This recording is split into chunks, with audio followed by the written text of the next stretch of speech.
Assalamualaikum warahmatullahi wabarakatuh. Perkenalkan, nama saya Legia Ayuni Tias dengan NIM 2105 113303 kelas C Prodi PGSD Universitas Riau. Baiklah, di sini saya akan menjelaskan tentang tumbuhan tingkat rendah.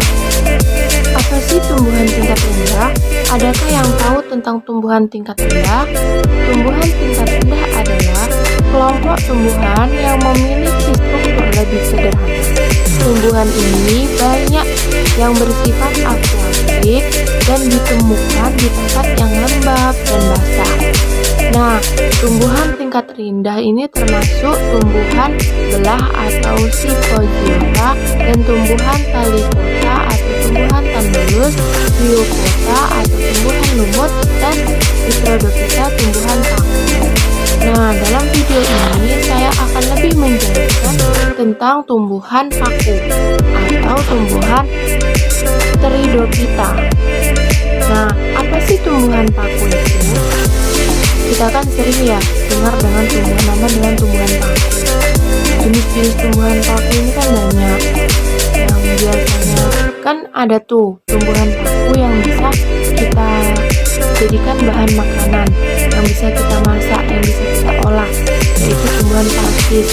Sama tuh tumbuhan paku dengan tumbuhan pakis bersama. Nah, di sini tuh tumbuhan paku ada beberapa jenis yang lainnya selain tumbuhan pakis. Nah kan, kalau di sekitar kita mungkin kita dapat banyak ya, kita temui tumbuhan pakis itu seperti apa. Apalagi kayak di rumahnya kita itu sering banyak kayak tanahnya tuh tanah gambut itu, terus ada yang di pohon-pohon sawit itu ada tuh. Habis itu ada yang di rawa-rawa, mungkin kalau rumahnya di sawah atau rumahnya banyak pohon sawit di sekeliling rumahnya, itu banyak tuh kita temui tumbuh-tumbuhan paku. Nah, sebelum ke situ, mari saya akan menjelaskan tentang tumbuhan paku. Sebelum saya masuk ke jenis-jenisnya, apa saja itu, apa nama-namanya. Tumbuhan paku umumnya sudah berupa tumbuhan kormo. Artinya itu tumbuhan yang sudah mempunyai akar, batang, dan daun sejati. Nah, perkembangbiakannya tumbuhan paku ini dengan spora. Pada umumnya batangnya ini kebanyakan tumbuh di bawah tanah. Nah, batang yang seperti itu sering disebut dengan batang rimpang atau rizoma. Nah, tapi tidak semuanya itu disebut dengan rizoma atau batang rimpang. Nah, ada juga yang batangnya ini tegak lurus di atas tanah. Nah, biasanya ini disebut dengan paku pohon. Nah, biasanya paku pohon ini hidup di lingkungan yang suhunya itu panas dan sedikit lembab. Nah, ada ciri khususnya tumbuhan paku ini. Biasanya itu kalau daun masih muda, dia itu biasanya menggulung. Nah, kalau daun yang masih udah tua, bukan tua sih, seperti masih muda menjelang mau tua, itu biasanya di belakangnya itu, di belakang daunnya itu ada bintik-bintik hitam. Nah, bintik-bintik hitam itu biasa disebut dengan sorus. Nah, di dalam sorus itu, dalam bintik-bintik hitam itu ada namanya dengan kotak spora atau sporagium. Sporagium ini dilindungi oleh suatu selaput yang disebut dengan indusium. Nah, bentuk dari indusium ini berbeda-beda. Maksudnya berbeda-beda tuh gini, dari tumbuhan paku yang lain dengan tumbuhan paku yang satunya itu beda. Walaupun dia sama-sama mempunyai tadi sorus, bintik-bintik hitam di belakang itu, tapi pelindungannya itu berbeda-beda, tidak sama. Nah, sebuah sporagium atau kotak spora tadi ini kan berukuran kecil. Nah, sel-sel penutup sporagium berdinding tebal dan membentuk cincin yang disebut anulus. Nah, anulus akan mengkerut dan sporadium akan pecah jika terjadi kekeringan dan sporanya akan tersebar. Spora pada tumbuhan paku memiliki kromosom tunggal, yaitu haploid, sebagai hasil pembelahan meiosis pada sporangium. Nah, daun yang dapat menghasilkan spora dapat kita sebut dengan daun yang subur, yaitu daun fertil, atau yang sering disebut juga daun sporofil. Nah, daun yang tidak dapat menghasilkan spora adalah daun yang mandul atau steril. Nah, fungsi dari daun mandul ini adalah untuk tempat fotosintesis atau yang disebut juga dengan tropofil. Baiklah, selanjutnya adalah siklus hidup tumbuhan paku. Nah, tumbuhan paku dan tumbuhan lumut itu mengalami pergiliran keturunan atau metagenesis antara fase gemetofit dan fase sporofit. Perbedaan utama yang nampak proses pergiliran antara tumbuhan paku dan tumbuhan lumut itu bahwa pada tumbuhan lumut sporofitnya ukurannya lebih kecil daripada gemetofitnya, karena gemetofitnya itu gimana ya, tumbuhan paku itu lebih ketergantungan kepada gemetofit. Nah, sedangkan dengan tumbuhan paku itu lebih besar sporofitnya daripada gemetofitnya, karena gemetofitnya itu ukurannya hanya sekisaran kurang dan lebihnya itu 6-7 mm. Nah, disebut dengan protalium. Nah, sporofit pada tumbuhan paku adalah tumbuhan paku itu sendirilah yang akan menghasilkan spora pada daunnya. Nah, sporofit ini merupakan fase di domain pada proses pergiliran keturunan tumbuhan paku. Dan spora yang dihasilkan akan tumbuh bila jatuh pada tempat yang lembab dan basah dan teduh. Nah, tiap spora yang tumbuh akan membentuk protalium. Nah, protalium mempunyai rizoid yang melekatnya ke tanah dan menghisap air serta zat makanan. Kemudian, pada permukaan bawah protalium tumbuh kelamin betina atau arkonium dan tumbuh kelamin jantan atau antheridium yang selanjutnya akan menghasilkan sel telur dan spermatozoid. Antheridium dan argonium dari suatu protalium tidak menjadi masak pada waktu yang bersamaan. Nah, maksudnya di sini adalah yaitu tidak terjadi pembuahan yang bersamaan. Dia satu-satu, tidak sama, tidak berbarengan. Nah, karena itu spermatozoid akan membuahi sel telur dari protalium yang lainnya. Nah, sperma memerlukan lingkungan yang basah atau yang berair untuk berenang menuju sel telur yang membentuk zigot. Nah, selanjutnya zigot akan tumbuh dan berkembang menjadi tumbuhan paku muda yang berakar dan berbatang. Nah, protaliumnya lalu mati. Nah, habis itu tumbuhan paku muda akan berkembang dan menjadi tumbuhan paku dewasa dan akan menghasilkan spora. Nah, demikianlah seterusnya proses penggiliran keturunan pada tumbuhan paku. Akan seperti itu terus. Balik lagi ke situ dan ke situ. Ya, selanjutnya adalah klarifikasi tumbuhan paku. Nah, berdasarkan spora yang telah dihasilkan, tumbuhan paku dapat kita kelompokkan menjadi 3 bagian. Yang pertama adalah paku homosper, yang kedua adalah paku heterosper, nah yang ketiga adalah paku peralihan. Nah, paku homosper itu tumbuhan paku yang menghasilkan spora dengan ukuran dan jenisnya sama. Itu contohnya adalah paku kawat. Biasanya kita dapat lihat tuh di paku kawat. Paku kawat itu biasanya tuh paku yang dia tuh menjalar, batangnya itu kuat.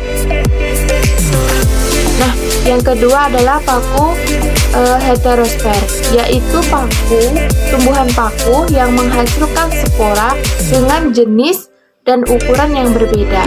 Nah, spora berukuran besar itu disebut dengan makrosper, dan spora yang ukurannya kecil itu disebut dengan mikrosper.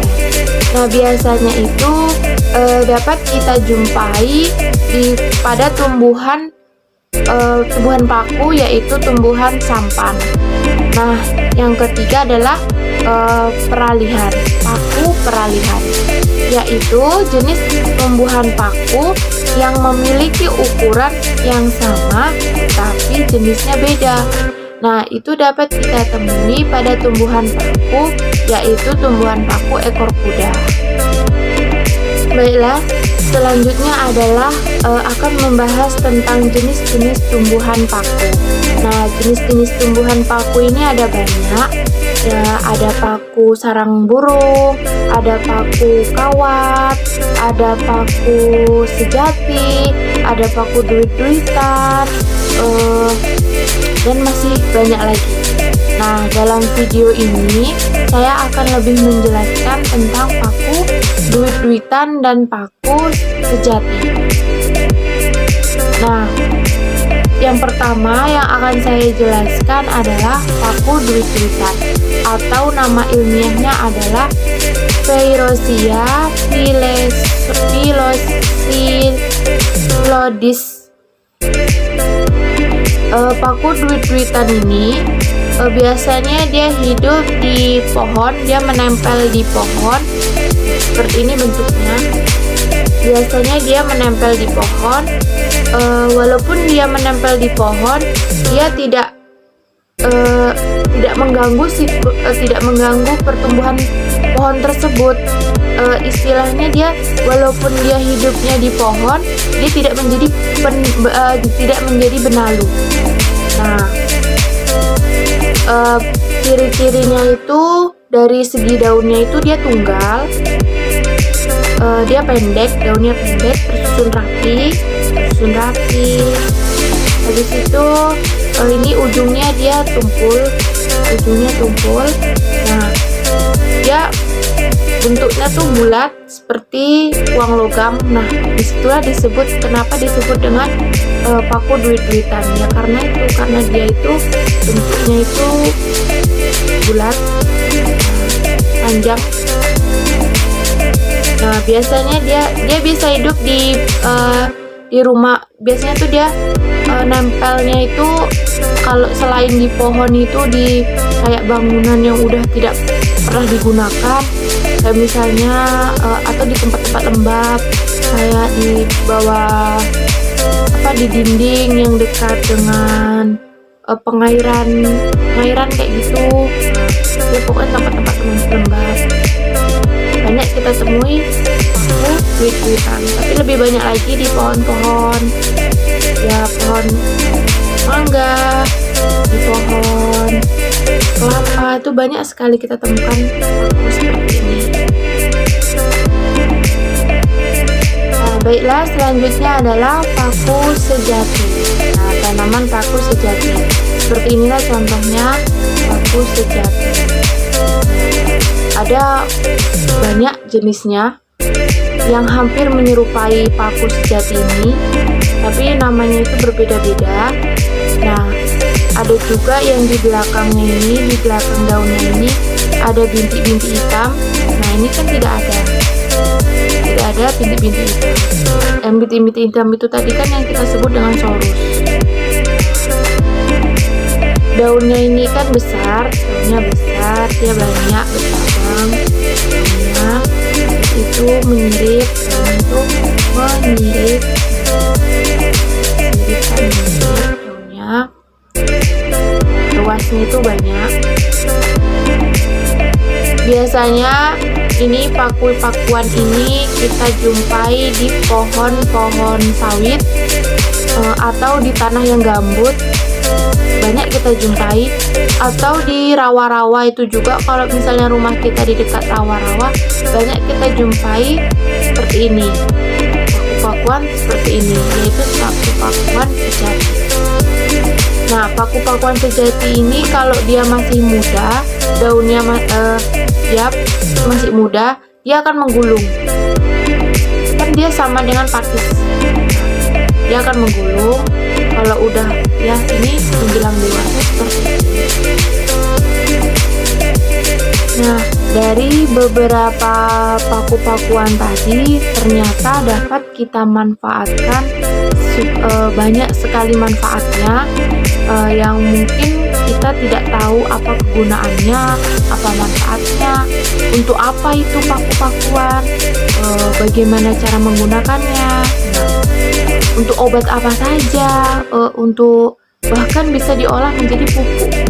Kita kan tidak tahu ya awalnya, oh paku-pakuan bisa diubah menjadi pupuk, apakah iya? Sebagian besar tumbuhan paku itu kan biasanya itu lebih sering kita lihat itu adalah dibikin untuk hiasan rumah.